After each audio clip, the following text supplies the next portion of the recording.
a conservative who was listening to me right then says, see, he's wants to allow the court to legislate. Now, 99% of cases, the Constitution is actually going to be clear. 99% of the cases, a statute or congressional intent is going to be clear. But there are going to be 1%, less than 1% of real hard cases. Second Amendment last term. Second Amendment last term is a great example, where the language of the Second Amendment is not perfectly clear.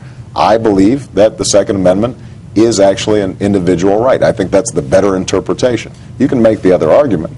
And so I can have those kinds of discussions with a justice without getting to the particulars of is Roe versus Wade as currently outlined exactly what you believe, or do you agree that the D.C. gun law should have been overturned? And I think Senator McCain, if he ends up being the nominee, could have those same conversations as well. Has the job of president-elect, whether it's you or John McCain, changed right now this year because of what we're going through? Yes, it's going to be a lot tougher. I don't think there's any doubt about that. We know that the next president is likely to inherit a significant recession. We don't know yet how long and how deep it is, and what actions we take over the next 6 to 9 months could help determine how deep and how long it is. But what that also means is there's going to be less revenue coming in because businesses aren't making as much money. It means that unemployment is going to be higher, and there's going to be greater demands on social services. It means that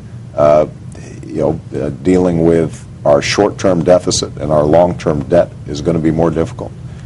So there's no doubt that we are going to have to spend a lot of time, whoever the next president is, focused on making sure that the financial rescue plan actually works the way it's supposed to, that it shores up our housing market, that taxpayers are protected in getting their money back, that it's not being used to enrich corporate CEOs.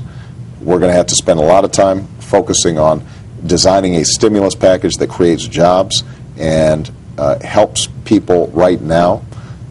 But the truth is that the economy was in a bad way even before this financial crisis.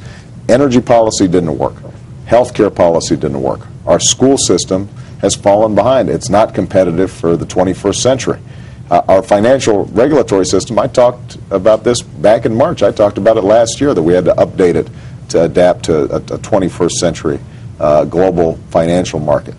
So there were a whole range of long-term structural issues with the economy that were going to have to be dealt with one way or another. And the only silver lining, I think, in this entire financial mess is that it has made the American people focus on the long term in a way that I think we haven't done in a very long time. I think there's the political opportunity to say, let's really dig in here and do some hard work for a few years on energy, on stabilizing our financial system, on looking at government programs that don't work anymore and eliminate them, and go line by line through our federal budget and figure out how do we tighten our belt the way businesses and families are tightening their belt.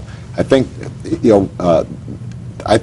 one of the instincts that I have about this election is that the American people are in a serious mood, and I think responsibility is going to be in vogue again at every level, on Wall Street, in Washington, in people's individual lives. And in some ways, I think that's a very good thing.